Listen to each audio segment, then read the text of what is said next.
What is going on YouTube? Examples here coming at you with a brand new video. I do want to apologise for the lack of videos over the weekend period. So Saturday and Sunday I believe were the 2 days that I didn't upload. The main reason behind this is because my schedule was a little bit busier than it normally would be on a weekend, and I couldn't actually make the video the night before to be able to upload for the next day, which is what I normally do. And on Friday I went and saw my parents, so I didn't really have time to make videos prior to the weekend. But nevertheless guys, we are back on the daily video grind, and as you can see I am now ranked 13 with 2 stars. I am on a bit of a winning streak right now, and I'm not going to lie, I don't really want it to end in this video, but it's going to have to end at some point. But hopefully we can get another victory in today's video. And you're probably wondering, if I didn't have time to play the game, how have I managed to get to rank 13? I do have the app on my mobile, or I used to have the app on my mobile phone. I don't anymore, solely because it was taking up a lot of memory, so I've got rid of that and I've put it on my Kindle. But nevertheless, I had the app on my phone and I was playing a lot on my phone when I was at my parents', and also when I had some Wi-Fi access over the weekend, so I actually managed to play some games over the weekend period, but I couldn't record them because they weren't on my PC. But nevertheless guys, I'm going to find myself an opponent, and as always, I'll see you when I find someone. Okay guys, so we have now found ourselves an opponent, and it looks like we're facing off against a mage. Now looking at this start in hand, the only things I really want to keep are the Dark Peddler and the Knife Juggler. Power Overwhelming and also Implosion I'm probably going to get rid of for now, just because I don't really need them as an early game card. So I'm going to get rid of those two and hope I come into something a little more towards the early game. So Haunted Creeper is probably a good early game card for myself. So what I'm thinking is coin out the Knife Juggler this turn and play the Dark Peddler or the Haunted Creeper next turn, depending on if this mage actually plays anything on the board for their turn, which they don't. So I'm actually going to coin out the Knife Juggler to get some early board presence, and also if they don't have an answer to the Coin Juggler, then it's going to stay on the board and cause a bit of havoc, so to speak, for a couple of turns. However, they do use a Frostbolt on it to get rid of it. Not a bad play on their part. It's one of those pesky cards you don't really want to see early in the game, but that means that we have got rid of one of their Frostbolts already. So just looking at these options, the best one in my opinion would probably be the Voidwalker. I have gone with the Seeker in the past, where it's a bit more late game and I've actually got a board presence, but right now I'm going to go with the Voidwalker, so we have that third taunt in the deck, alongside obviously the Defender of Argus buffed minions as well. But there's one change I've made to this deck recently, which is actually putting a Void Terror in and taking out, what did I take out? I took out Reno Jackson. The main reason I took out Reno Jackson is solely and utterly because it just wasn't working for me. I couldn't actually get the card to work properly, because obviously I have too many copies of certain cards in the deck. So I might try and build a deck around that in the future, just to see if I can actually get it to work. But nevertheless, we come into our second Dark Peddler, so I'm actually going to play that out and just see what it gives us. So it gives us the chance of another Voidwalker if we want it. Angry Chicken, don't really see ourselves playing that, and Young Priestess again, not really a card that I want to see in this deck. So a Voidwalker it is. So that means we've got 4 Voidwalkers, which is going to be a bit of a pain in the ass for the mage. So we'll play that out this turn. It also means that we've got a turn 4 as well, because we could go Voidwalker, Voidwalker tap Abusive Sergeant, or Voidwalker Haunted Creeper tap, Abusive Sergeant, something along those lines. So we have got a turn 4 play if we don't want to use the Defender of Argus, which in a way I don't want to use it, and they've just wasted a Fireball on a 2/2 minion when they could have traded that out anyway. Clears the board, I get that it clears the board, but at the same time, why would you use a Fireball on that target? But nevertheless, we come into a Nerubian Egg, so I'm probably going to go Nerubian Egg, Voidwalker, and that's probably going to be it for this turn. Of course I could play the Defender of Argus, but it's got nothing to buff, and if I play the Nerubian Egg, I can follow up with the Defender of Argus and Abusive Sergeant here. Don't really have too much worry about the 2 cards on the board, because the only thing that like trades efficiently would be the 3/1 into the Voidwalker, and then we take 2, possibly more damage from the Mana Worm. So I'm going to go with Voidwalker and the Nerubian Egg this turn. Just seems like the best play. Yes, okay, I could have played the Abusive Sergeant into something, but the buff wouldn't have lasted obviously for the next turn, so I prefer to keep that in my hand for now, because we can go Defender of Argus into the Abusive Sergeant if we need be, which is probably going to be the route that I go for in the next play, just because it means I can put one attack onto my Nerubian Egg, and at the same time I can put 3 attack onto my Nerubian Egg and attack to the face. Yes, okay, he's got whatchamacallit out on the board. That doesn't help you guys at all. He's got an Azure Drake, that's the one out on the board.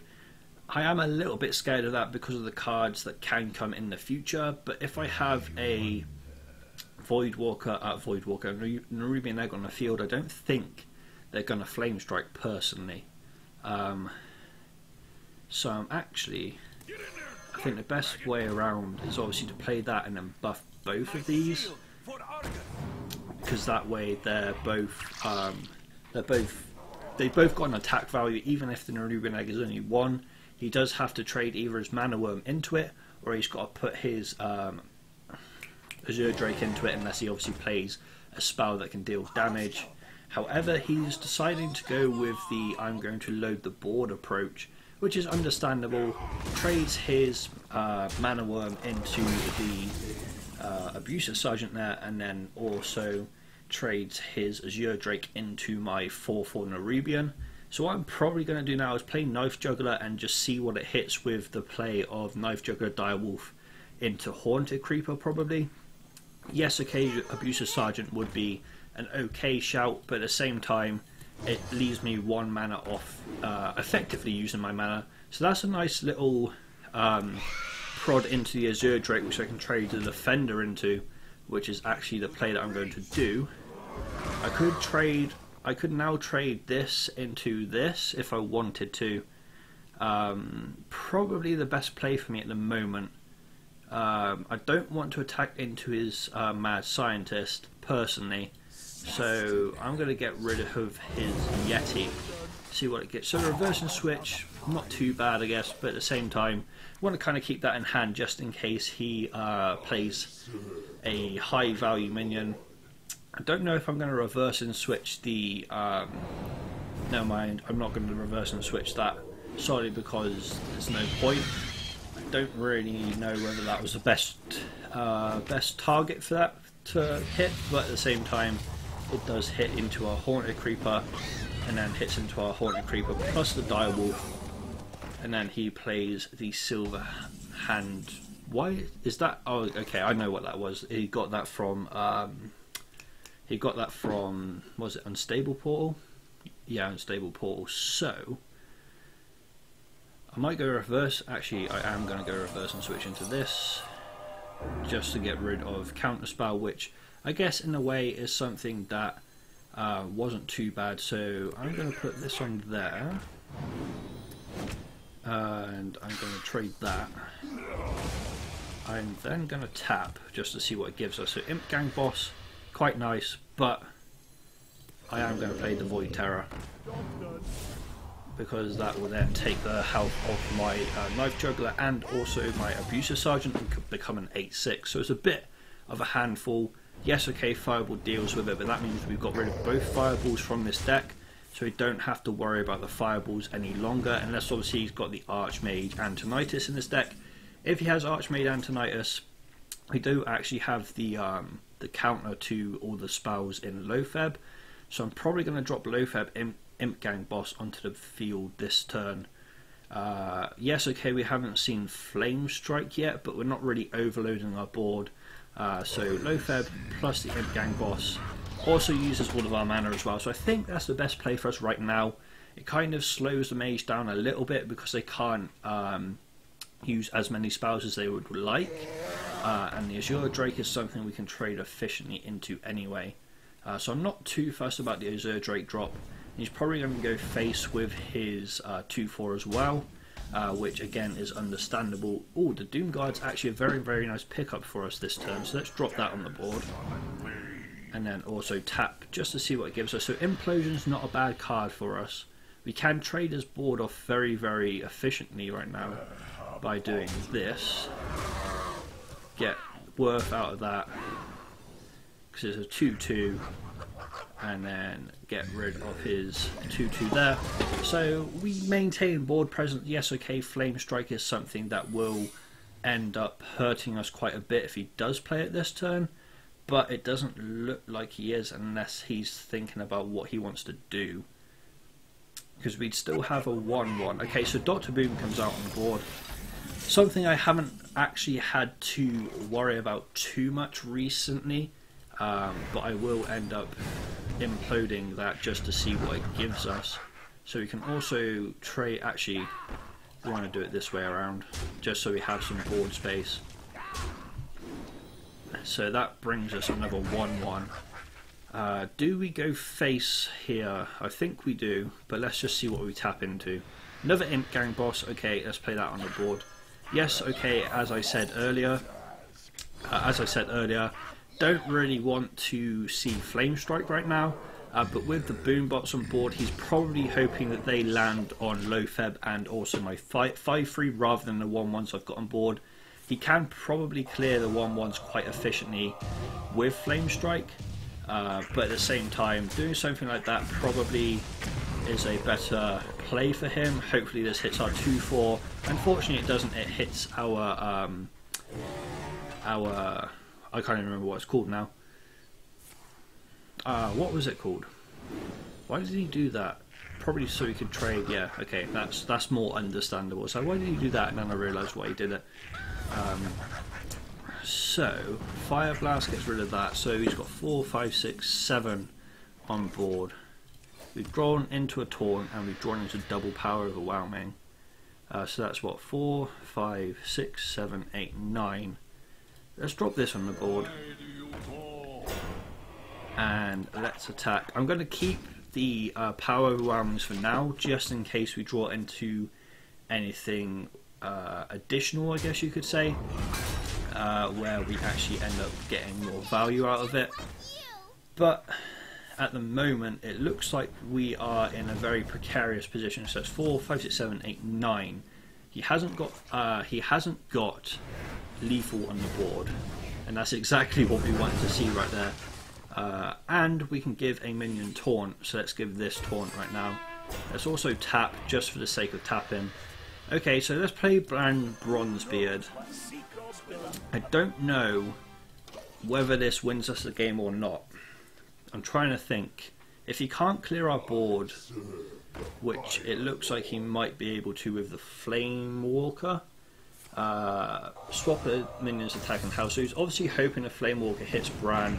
Unfortunately not, but he does trade into it anyway. Probably going to trade. Actually, he's going to ping and hit face. Okay, this is not what we wanted to see. Okay, do we risk? The thing is, do we risk pinging here? What have we got left in our deck? We've got a Doom Guard. We've got Nerubian Eggs. The best thing we can hope for right now is to tap into a Doom Guard. If not, I think we have to concede right now. Unfortunately, we tap into Nerubian Egg, so we have ended up losing this because he's got 3, 4, 5, 6. We can't get rid of all of the damage, so unfortunately we're going to have to concede there. And we do end up snapping our winning streak. But nevertheless, guys, that is also the first loss that we have taken on this channel that is outside of Arena as well. I am going to bring you guys the losses along the way on my Arena run that I record as well, just because I don't want to seem like the perfect player, so to speak. I don't want to bring you guys just games where I win. So unfortunately we do fall to that mage right there. I didn't really see, apart from Dr. Boom, I didn't really see any of the high value legendaries that particular deck runs, such as Archmage Antonitis. Maybe it was just a aggro mage, maybe it was a freeze mage that just didn't draw into like the freeze mage components. He used his fireballs quite effectively, thinking back at it in the end. But nevertheless, guys, that is it for this particular video. If you did enjoy it, please leave a like, rate, and subscribe to my channel. Links in the description down below will be to my Twitch, my Twitter, my sponsors, Nifty Customs, the organisation I play under, and also my teammates' Twitter. Any constructive criticism or feedback, just leave it in the comment section down below. I'll read through it and implement it into my future videos for you guys. But As I said, unfortunately this is our first loss on this channel, and also that snaps our winning streak that we were on. I'm probably not going to play anymore for today. I've played quite a bit throughout the course of today up until making this video. So I will end my little playing time for today here. But nevertheless guys, thank you so much for watching this video. I'll see you tomorrow's.